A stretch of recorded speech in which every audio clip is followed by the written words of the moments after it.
Hey there, NHL fans!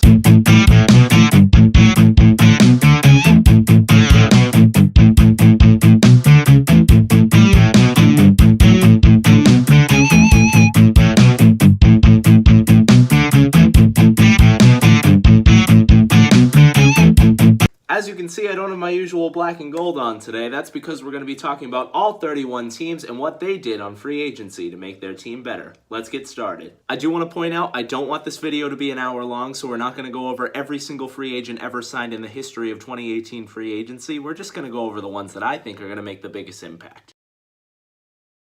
The Anaheim Ducks signed Luke Schenn, left-shot defenseman who played some time in Arizona on a bottom D pair. He was once a first-round pick and is the brother of Braden Schenn. Maybe he can take a little bit of that talent from his brother and be a nice defensive player for Anaheim. The Arizona Coyotes load up their top six. They add Michael Grabner in free agency and also Alex Galchenyuk in a trade for Max Domi with the Montreal Canadiens. Two really solid forwards. Grabner's really fast and can put up some goals, and I think Galchenyuk is a really elite player who never really got a chance up there in Montreal. Clearly the winner of 2018 free agency. I don't think we need to talk about that. You can watch my last video though if you haven't already. The Buffalo Sabres have been pretty busy. They add Carter Hutton in free agency, but they also make a couple trades. First, adding Connor Sheary and Matt Hunwick. Sheary's a really good forward who I think if he plays with Eichel can put up some good numbers just like he did with Sidney Crosby. And Hunwick is a solid, fifth defenseman maybe. And then they make a big trade trading Ryan O'Reilly for half the St. Louis Blues roster. They get Saboka and Berglund. Those are probably the two best players from there. They also get a first-round pick and a second-round pick. Nice job for Buffalo, and they're going to be a better team this year.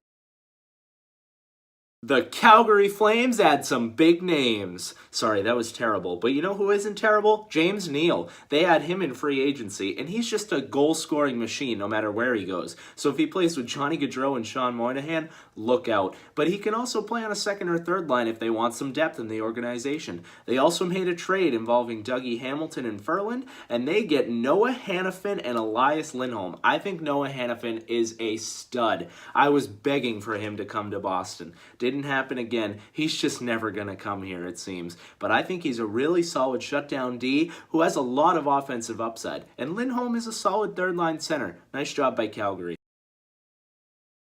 The Carolina Hurricanes add to their goaltending depth, adding Peter Mrazek, who I think is a solid goaltender. He gets tossed around quite a bit. He went from the Red Wings to the Flyers and is like a backup but a starter. I think he can be a good goalie, though. And obviously, as we just talked about, there was the Noah Hanifin trade, so they get Dougie Hamilton and Ferland. Ferland had a pretty good season. I don't know if he can keep that up. Maybe he can. Hopefully he can. And Dougie Hamilton is a really big right shot who is a really good player on the power play and has morphed into a nice defenseman.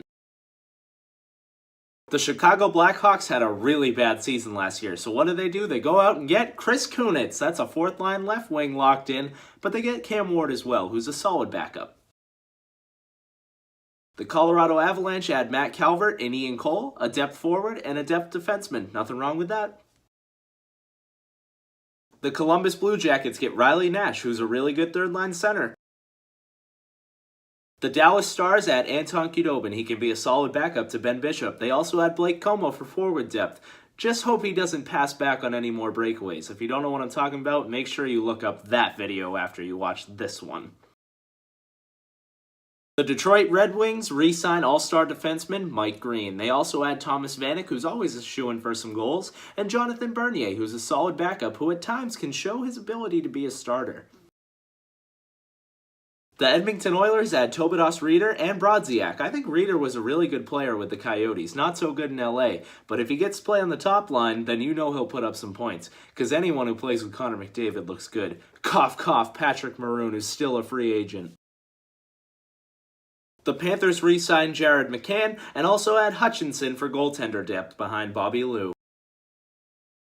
The LA Kings add Ilya Kovalchuk. Thank you. I did not want to pay that contract. They also re-signed Drew Doughty. He's a franchise defenseman, so he's going to get paid, and he sure did. $11 million for 8 years. He's locked in as a King. The Minnesota Wild add the good old Hamburglar as a backup goaltender. They add Eric Fair, who's a borderline fourth-line player, scratch forward. And they also get ex-Bruin Matt Barkowski. You trade a 30-goal scorer for a forward who had back-to-back 9-goal seasons, and most of those were empty nets. You bring back the bum that is Thomas Plekanec because you miss out on Tavares and O'Reilly. Keep it up, Montreal, because I don't want to see you in the playoffs for like 15 more years. The Nashville Predators add first cousin of my man Andy Brickley to their forward depth, Connor Brickley. And they also add that bum Zach Ronaldo. Remember when we traded a third-round pick for him? The Devils add depth defenseman Eric Greba. The Islanders re-sign Thomas Hickey. They add Valtteri Filppula, Leo Komarov, and just because I like to say his name, Tommy Kuhnhackl. But I'm sorry, guys, none of them are going to bring back John Tavares, although I like Filppula. The New York Rangers re-signed Nemesnikov, who they got in the JT Miller-Ryan McDonagh trade last season. I think he's a really good, speedy left wing who could be a nice piece for the Rangers moving forward. I apologize to Florida Panthers fans. I forgot to say that you added Mike Hoffman in a trade, and I was reminded because Michael Bodker goes to the Senators after trading Hoffman originally to the Sharks, and then the Sharks traded Hoffman to Florida for some picks, which wasn't good for the Senators because they wanted Hoffman out of the division. You know, it was just a really confusing day. Let's move on. The Philadelphia Flyers re-signed JVR to a lot of money. $7 million is just a little too much for me. I know he's a 30-goal scorer, and maybe he'll have a nice fit there. He's familiar with some of the players, so we'll see. The Pittsburgh Penguins bring in Jack Johnson, and we all know he needs the money after his parents took it all. They also bring in Matt Cullen again, who won the Cup with them a couple times. And they sign ex-Bruins Jimmy Hayes and Zach Trotman. Good luck with those two. The San Jose Sharks basically just re-signed their whole team. They bring in Jumbo Joe, Logan Couture, and the Ninja Hurdle. All really good players. The St. Louis Blues win 2018 free agency. Now, Toronto fans, be quiet. We'll get to you. You got John Tavares. That's great. But looking at the overall depth, they add Bozak and Perron, who are two really nice forwards. They trade for Ryan O'Reilly. So now their center depth is Shen, O'Reilly, and Bozak. And then they add Chad Johnson, who I think is a really good backup goaltender. And when Jake Allen can be a little rough at times, I think it's a good team. The Tampa Bay Lightning re-signed Ryan McDonagh. He's a really good left shot defenseman. I think the term is a little long. I think he's going to be like 35 by the end of the contract, so that might be a little rough. But for now, Tampa Bay is a cup contender, so you got to bring these guys back. The Toronto Maple Leafs add Jordan Subban, the best of the Subban brothers, a right shot defenseman who's really good. The Toronto Maple Leafs get John Tavares. They're the winners. I'm not surprised. It's his hometown. Really impressive job by Kyle Dubas. Your first act as GM is to sign one of the best forwards in the league. That's a lot of pressure, whether he's your hometown guy or not. The only thing that's a positive, if you're a fan of another team worried about them getting Tavares, is I think the Leafs will have a little bit of a tough time re-signing some of their kids. They might be able to get it done, but you might not have as much depth overall in the organization. So just be careful with that. But for right now, Austin Matthews, Mitch Marner, and John Tavares. The Canucks re-signed Sven Baertschi. They also add Jay Beagle and Anton Roussel. I think there's too much term for both of those players for too much money. And they get ex-Bruin Tim Schaller. The Knights get Paul Stastny and re-sign Ryan Reeves. I really like Paul Stastny. I think he's a nice player, and this helps give Vegas some center depth with William Karlsson, Stastny, and then Haula.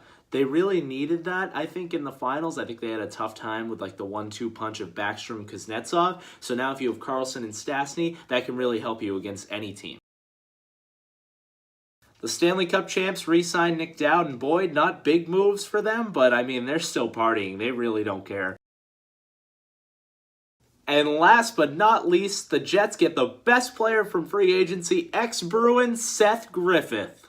Thank you so much for watching. If you're new to the channel, make sure you subscribe down below. And if you're a regular on the channel, make sure you give it a big like and share with your friends.